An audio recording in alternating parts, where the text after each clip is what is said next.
बाबा का आशीर्वाद SPM channel पर आपका स्वागत है। आप दीपक में देख रहे हैं दत्तात्रेय महाराज के दूत। दत्तात्रेय महाराज को ईश्वर और गुरु दोनों रूप की उपाधि दी गई है। उन्हें परम ब्रह्म मूर्ति सतगुरु और श्री गुरु देवदत्त भी कहा जाता है। उन्हें गुरु वंश का प्रथम गुरु, साधक, योगी और तीनों देवों का एक साथ सम्मिलित देवता माना जाता है। दत्तात्रेय भगवान में त्रिदेव की शक्ति है, ब्रह्मा, विष्णु और महेश की। इसलिए इन्हें त्रिदेव का स्वरूप कहा जाता है, अंश कहा जाता है। दत्तात्रेय को शैव पंथी शिव का अवतार और विष्णुपंथी विष्णु का अवतार मानते हैं। दत्तात्रेय को नाथ संप्रदाय की नवनाथ परंपरा का भी अग्रज माना जाता है।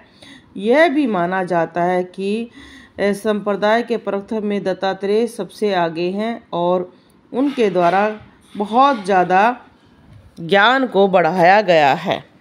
दत्तात्रेय महाराज की पूजा बहुत ज़्यादा की जाती है। दत्तात्रेय महाराज ने जीवन में बहुत सारे ऐसे एग्जाम्पल लोगों को बताए ताकि लोग भक्ति को आसानी से कर सके। भगवान दत्तात्रेय ने जीवन में कई लोगों से शिक्षा ली। दत्तात्रेय ने अन्य पशुओं के जीवन व उनके कार्यकलापों से भी शिक्षा ग्रहण की। उन्होंने स्वयं कहा कि उनके 24 गुरु हैं: पृथ्वी, जल, अग्नि, वायु, आकाश, चंद्रमा, सूर्य, कपोत, अजगर, सिंधु, पतंग, ब्रह्म, मधुमक्खी, गज, मृग, मीन, पिंगला, कुर्र पक्षी, बालक, कुमारी, सर्प, सरकर्त, मकड़ी और भृंगी। ब्रह्मा जी के मानस पुत्र महर्षि अत्रि इनके पिता तथा कर्दम ऋषि कन्या साक्षांख्या के प्रवक्ता कपिल देव की बहन सती अनुसया इनकी माता थी। और कहा जाता है कि जो माता अनुसया के सतीत्व की परीक्षा लेने के लिए स्वयं ब्रह्मा, विष्णु, शिव आए थे और उन्होंने उनको बच्चा बना दिया था। बाद में जब तीनों माताएं आई और उन्होंने उनको मुक्त किया, तब माँ ने कहा कि आप मेरे गर्भ से पैदा हो, और तभी उनको आशीर्वाद दिया। तब वो पैदा हुए दत्तात्रेय महाराज के नाम से। पुराणों के अनुसार इनके 3 मुख, 6 हाथ है। चित्र में इनके पीछे गाय तथा उनके आगे 4 कुत्ते दिखाई देते हैं। इसलिए आपको दीपक में भी कुत्ते की आकृति दिखाई भी दे रही होगी, क्योंकि इनका दूत माना जाता है और जहाँ वो जाने वाले हैं उससे वो वहाँ पर पहुँच जाते हैं। अंदोबर वृक्ष के समीप इनका निवास बताया गया है। भिन्न भिन्न मठ, आश्रम और मंदिरों में इनके चित्र दर्शित किए गए हैं। दत्तात्रेय के शिष्य बहुत सारे थे जो प्रमुख माने गए थे, और 3 शिष्य इनके प्रमुख थे। तीनों ही राजा थे, 2 योद्धा जाति से तथा 1 असुर जाति से था। उन शिष्यों में भगवान परशुराम का नाम लिया जाता है, और इस त्रिवेणी के कारण इनके जो अलग अलग विष्णु, शैव और ब्रह्मा जी के मुख्य कारण इनको तीनों शक्तियों के साथ दर्शाया जाता है। मान्यता के अनुसार दत्तात्रेय महाराज ने परशुराम को श्री विद्या सिखाई थी, मंत्र प्रदान किया था। यह मानता है कि शिव पुत्र कार्तिक को दत्तात्रेय ने अनेक विद्याएं सिखाई थी। भगत प्रहलाद को अनासित योग का उपदेश भी इन्होंने ही दिया था, और दत्तात्रेय महाराज को गुरु के रूप में बहुत ज़्यादा पूजा जाता है।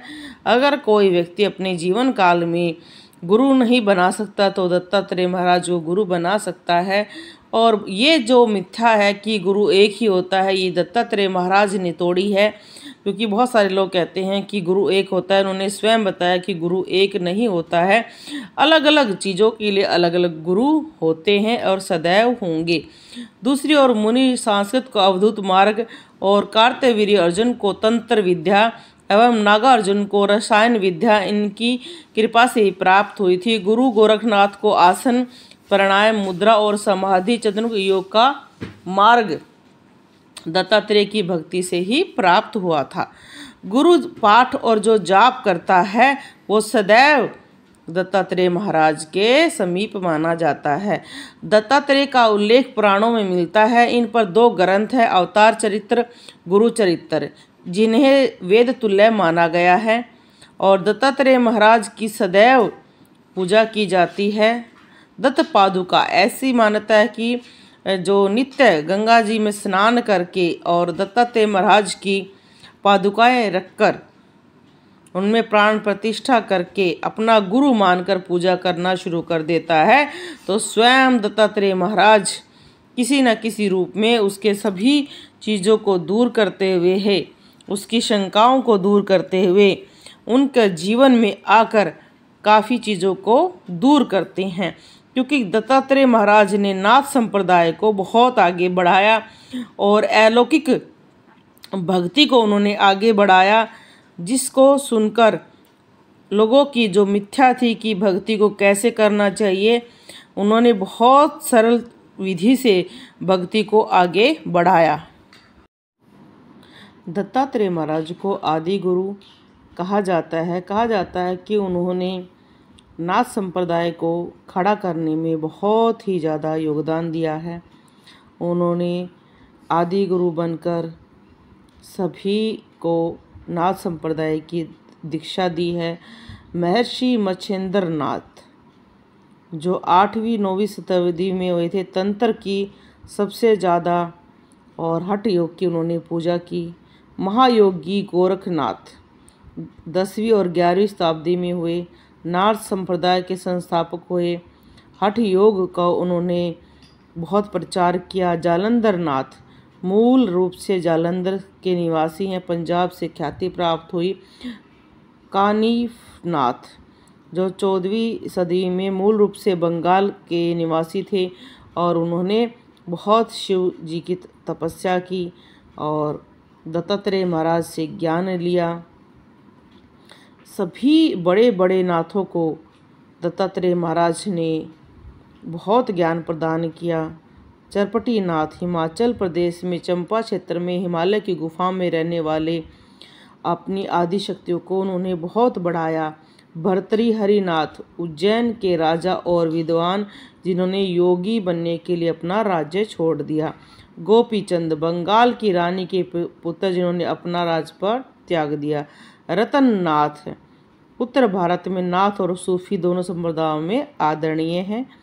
और धर्मनाथ 15वीं शताब्दी में स्थित गुजरात में ख्याति प्राप्त, उन्होंने कच्छ क्षेत्र में एक मठ की स्थापना की और आज भी कहते हैं कि वो जीवित है। मस्तनाथ 18वीं शताब्दी के इन्होंने हरियाणा में एक मठ की स्थापना की जो रोहतक में है, हरियाणा में है, जहाँ हम भी रहते हैं।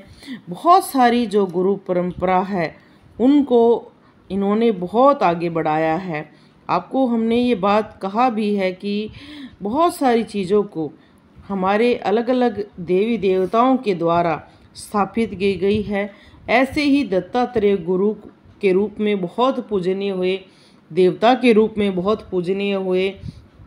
आदिनाथ इनको कहा गया, आदिनाथ, और इन्होंने बहुत सारे इनके द्वारा दीक्षित आगे परंपरा बढ़ती चली गई। आगे इनके शिष्यों ने भी बहुतों को सिखाया और बहुत सारे नाथों में बहुत सारे जैसे नाम लिया जाता है, निंदीनाथ, नाथ, महाकालनाथ, कालनाथ, बटुनाथ, भूतनाथ, वीरनाथ, श्रीकांतनाथ। इनके 12 शिष्य थे जो क्रम में नागार्जुन, जड़ भारत, हरिश्चंद्र, सत्यनाथ, चरपटनाथ, नाथ, वैराग्यनाथ, आंद्रीनाथ, जालंधर और मल्लार्जुन नाथ, ये सभी नाथ संप्रदाय से थे। जो नाथ संप्रदाय को उन्होंने बहुत आगे बढ़ाया और कहा जाता है कि इनको बहुत ज़्यादा जन कल्याण इन्होंने किया। इनके जन कल्याण के द्वारा ही लोगों में जो नाथों की बहुत ज़्यादा सेवा की तरफ भावना गई, उनका सम्मान करने लगे। हठ योग को उन्होंने बढ़ाया और जैसे नाथ संप्रदाय इतना फल फूलित हुआ, शिव के अवतार बहुत बड़े बड़े हुए और उन्होंने जन कल्याण किया। ऐसे ही अगर कोई भी नाथ की आप सेवा करते हैं तो उनका कोई ना कोई दूत आपको जरूर प्राप्त हो सकता है। जैसे नाथों में कुत्ता, गाय, सांप, त्रिशूल और बहुत ऐसी चीज़ें होती हैं, रुद्राक्ष, इनके रूप में आपको दूत दिखाई दे सकते हैं। बोलो जय श्री राम।